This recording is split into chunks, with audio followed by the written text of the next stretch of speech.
Varicose veins కి సరైన చికిత్స కోసం సంప్రదించండి ఎవిస్ హాస్పిటల్. నమస్తే రమగారు. నమస్తే జయ. రమగారు, తెలివితేటలు భార్యాభర్తలనే తీసుకున్నాం. భర్తలకు ఎంతసేపు అనిపిస్తుంది నా భార్య చాలా అమాయకురాలు, అసలు ఏం తెలీదు, లేకపోతే బెస్ట్ ఫెలో అనిపిస్తుంది. పనికి మాలిందిగా తోస్తూ ఆ, ఉంటుంది. ఏదైనా పనికిరాని వస్తుందంటే భార్య అని. కొంతమంది కంటే అందరికీ అన్నట్లేదు నేను, అలాంటి ఫీల్ ఉంటుంది. కానీ ఎవరు తెలివితేటలు వాళ్ళే వాళ్ళవి. కదా. అన్ని సందర్భాల్లో ఇద్దరికి తెలివితేటలు ఉండవు. వెరి మొహం, తెలి తక్కువ మొహం, నీకేం తెలీదు, నువ్వు మాట్లాడకుండా ఉండు, అంతే. అలాంటివి మాట్లాడుతూ ఉంటారు. అవును. సందర్భం వచ్చినప్పుడు వాళ్ళ తెలివితేటలు బయటపడతాయి కదా. మగవాళ్ళు నోరు మూసుకుంటారు, అప్పుడు ఇంకేం అనరు. అవును, అనలేరు. అలాంటి వాటికి సంబంధించి ఏదైనా స్టోరీ ఉందండి? చెప్తాం. కనువిప్పు. పూర్వం ఒక పల్లెటూరులో ఓ రాజమ్మ రాజయ్య అని భార్య భర్త ఉండేవాళ్ళు. బాగున్నాయి. అయితే ఈ రాజమ్మ కొంచెం బద్ధకస్తురాలు. ఆవిడ ఏ పనులు పెద్దగా బాగా చేస్తున్నట్టు కనపడేది కాదు, ఏదో చేసేది, కొన్ని పనులు పూర్తి అయ్యేవి కాదు, ఆయన వదిలిపెట్టేసేది. ఈయన ఎప్పుడు తిడుతుండేవాడు. మొద్దు మొహం, నిద్రమొద్దు మొహం, నువ్వు బద్ధకం, నీకు నువ్వు సరిగ్గా చేయవు, నువ్వంతే, మీ ఇంట్లో సరిగ్గా నేర్పించలేదు, మా అమ్మ ముందే వద్దంది పెళ్ళి, అనవసరంగా చేసుకున్నాను, నీతో ఈదలేని సంసారం నేను. ఈ డైలాగులు మనం ఎంత కామన్గా వింటాను చేయ. నేను కాబట్టి నీతోటి సంసారం చేస్తా కానీ ఇంకోటైతే ఎప్పుడో లేచొక్కబోను, ఇలాంటివి ఎన్నెన్నో అనేవాడు. ఆవిడేం పెద్దగా సమాధానం చెప్పే కదా, బోన్లే కానీ అని ఊరుకుంటుండే. అయితే ఏమైందట, వాళ్ళు ఈ పొలం డబ్బులు ఏవో వస్తే ఒక 500 డబ్బు వచ్చింది. వీళ్ళకి గేదెలు లేవు, ఒక గేదె కొనుక్కుందాం అనుకున్నారు. సరే, ఆవిడ ముందు రోజు సాయంకాలం, అదేంటంటే సంత జరుగుతుంది మర్నాడు, బుధవారం నాడు సంత ఉంది.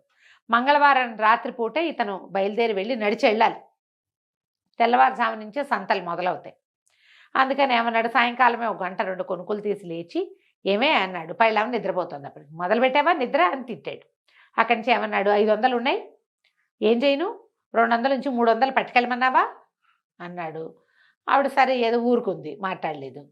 ఉంచితే నువ్వు నిద్రమొహాన్ని ఏం చేస్తావో, ఎవరన్నా దొంగ జొరబడతాడు, ఏం చేస్తావో నువ్వు అన్నాడు. మళ్ళీ ఇంకో నిమిషం ఆగేమన్నాడు, మొత్తం అన్నీ మోసుకెళ్తాం ఎందుకు, సంతలోకి డబ్బులు మోసుకెళ్తాం, జాగ్రత్తగా తలుపేసుకుని భద్రంగా పడుకో, లేచి తలుపేసుకొని అరిచర్చి కేకలు పెట్టి ఏం చేశాడు, 300 చేత్తబుచ్చుకుని, తెలివి తక్కువ పెద్దమ్మ అని భావించాడు కదా భార్యని, ఆ 200 ఎక్కడో దాకొల్పి, ఇగో ఇక్కడ పెడుతున్నా అని ఆవిడకి చెప్పి వాకిలి లేచి తలుపేయించాడు బలవంతంగా. వాకిలి తలుపేసుకుని పడుకుంది ఆవిడ పోయి లోపలికి. ఇది రాత్రి 12-1 గంటకి, లేదా కొంచెం 3 గంటలకు అనుకో, తెల్లవారి 3ంటికి. ఆ పడుకుని లేచేశాడు కదా, ఆవిడ మంచి నిద్రలో ఉంది. ఇతను నడుచుకుంటూ పోయాడు డబ్బులు చేత్తో పుచ్చుకుని. ఇంతలో ఏమైంది, ఈ రాత్రిపూట దొంగలు తిరుగుతూ ఉంటారు. ఏ ఇంట్లో సందడి లేదు, ఏ ఇల్లు తాళం పెట్టిందో, ఎవరైనా మాట్లాడుకుంటున్నారా, ఎక్కడికైనా వెళ్తున్నారా, ఇల్లు ఖాళీ చేసి తెల్లవారుజామునే ప్రయాణాలు అయ్యే వాళ్ళు ఉంటారు, 4ంటికి ఊరెళ్ళిపోతారు, 5ంటికి ఇల్లు జ్వరబడితే సరిపోతుంది. ఈ తిరుగుతున్నవాడు ఈ మాటలన్నీ విన్నాడు. విని ఏం చేశాడు, ఆయన అటు వెళ్ళంగానే వీడు తలుపు కొట్టాడు. ఎలా అనిపిస్తుంది, భర్తే 10 నిమిషాల్లో తిరిగి వచ్చి తలుపు కొట్టాడు అనిపిస్తుంది. వాడు ఎంతసేపు తలుపు కొట్టినా ఆవిడ తీలా. మెల్లిగా తీద్దామనుకుంది. వీడేమనుకున్నాడు, ఓహో ఈవిడ నిద్ర పట్టేసింది, నిద్రమొహం అని తెగ తిట్టాడు, ఆవిడ నిద్రపోయి ఉంటుందని అవతల పక్క నుంచి తిరిగి గోడకి కంతేయటం మొదలుపెట్టాడు. డబ్బులు ఎక్కడ పెట్టాడో కూడా మొగుడు చెప్పాడు, వీడు వినేశాడు. కంత కొడుతూ ఉంటే సరే అటా అయింది, గోడకి చిల్లు పడింది. గోడకి వేస్తారు కదా దొంగలు, కన్నం వేశారు. వేసిన తర్వాత లోపలికి ప్రవేశించాడు. తల బయటకు వచ్చింది, వీపు బయటకు వచ్చాయి. లోపల పెడేలమని రోకలతో ఒక దెబ్బ పడింది నెత్తి మీద. వాడు కిక్కురు మనకండా పడిపోయాడు. ఈ రాజమ్మకి తలుపు కొట్టినప్పుడే మెలకు వచ్చింది, లేద్దాన్లే అని ఊరుకుంది. అప్పుడు ఏం జరిగింది, గోడకి కంతేస్తున్న శబ్దం వినపడింది. ఓహో మొగుడు కాదు తలుపు కొట్టింది, వీడెవడో దొంగ వెధమని అత్త గదికి అంత కొట్టి వాడు లోపలికి వచ్చేదాకా ఊరుకుంది.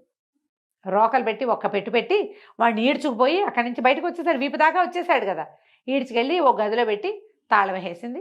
మళ్ళీ వచ్చి సావిటకు వచ్చి పడుకుంది. తెల్లారంగానే చుట్టుపక్కల 4 అన్న సోమన్న రంగన్న అందరినీ కేకేసి, రాత్రి దొంగ జరబడ్డాడు, ఇదిగో చూడు కంత కొట్టాడు, ఎన్నిళ్లలో కొట్టాడో, వాడి దగ్గర సంచిలో ఏమిటో చాలా ఉన్నాయి, ఇంకా 2-3 ఇళ్ళు కన్నం వేసుకొచ్చేసాడు. వాడు అప్పచెప్పింది. వాళ్ళు ఏం చేశారు, గ్రామాధికారి దగ్గరికి ఈడ్చుకుపోయారు. వాడు 2 ఇళ్లలో కంత కొట్టి వాడు డబ్బులు కొట్టేసిన డబ్బులు అప్పచెప్పేశారు. వాడిని జైలుకి పంపించేశారు. తెల్లారి 10ంటికల్లా అయిపోయింది పోలీస్ స్టేషన్కి. మనవాడు వెళ్ళాడు కదా రాజని గారు. ఈ రాజా ఏం చేశాడు, సంతలో అంతా తిరిగాక ఒక గమిడి గేదె చాలా నచ్చింది. 350 చెప్పాడు ఓనరు. అర్రే 200 ఇంట్లో పెట్టొచ్చానే 4 మొత్తం తెచ్చుకుని ఉంటే సొమ్మిచ్చేసేవాడిని. మన దగ్గర 300 ఉన్నాయని పరితపించేస్తున్నాడు ఏం చేయాలో తెలియక. ఇంకా చూద్దామని అటు ఇటు తిరుగుతున్నాడు. ఓ చెట్టు దగ్గర ఉంచినాడు ఆ గవిడి గేదె వైపే చూస్తూ. ఈ లోపల ఒక ముసలాయన మీసాల పోతుగా ఉన్న ఒక ఆయన కనపడ్డాడు. ఏంటయ్యా ఏ ఊరు ఏమిటి? ఓహో పలానా వాడివా నువ్వు అని పలకరించి గేదె మీద దృష్టి ఉన్నట్టుందే అన్నాడు. ఉంది నాయన వాడు 350 చెప్తున్నాడు.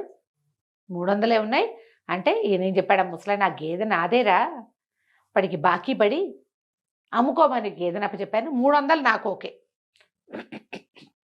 డబ్బులు నా చేతిలో పెట్టు, గేదెని తీసుకుపోను అన్నాడు. అంటే వీడేం చేశాడు ఈ రాజయ్య గారు, ఈ 300 ఆ ముసలాయన చేతిలో పెట్టాడు. ఇప్పుడే వస్తాను, ఒక మాట అక్కడ పెద్ద మనుషులతో మాట్లాడాల్సింది ఉంది, ఒక అరగంట నుంచో నీకు గేదెని స్వాధీనపరుస్తానన్నాడు. అరగంట చూశాడు, అయిపోయింది. ఆ ముసలాయన రాల. సరే వీడేం చేశాడు ఈ మన రాజయ్య గారు ఆడిపోయాడు ఆయన దగ్గరికి.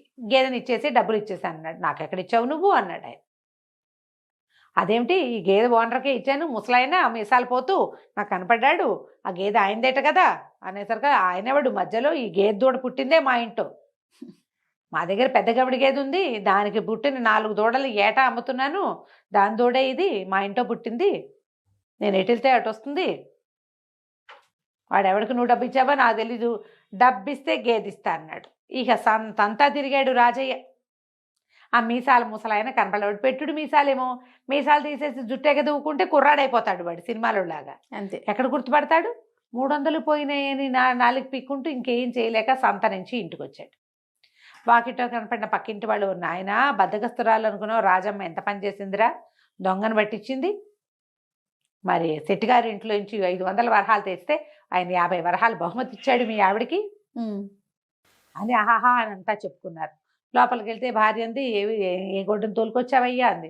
ఏ గొడ్డుని తోలుకు రాలేదే, వాడెవడో ఇట్లా మోసం చేశాడు, 300 వాడు ఏదాన్ని పెట్టాను అన్నాడు.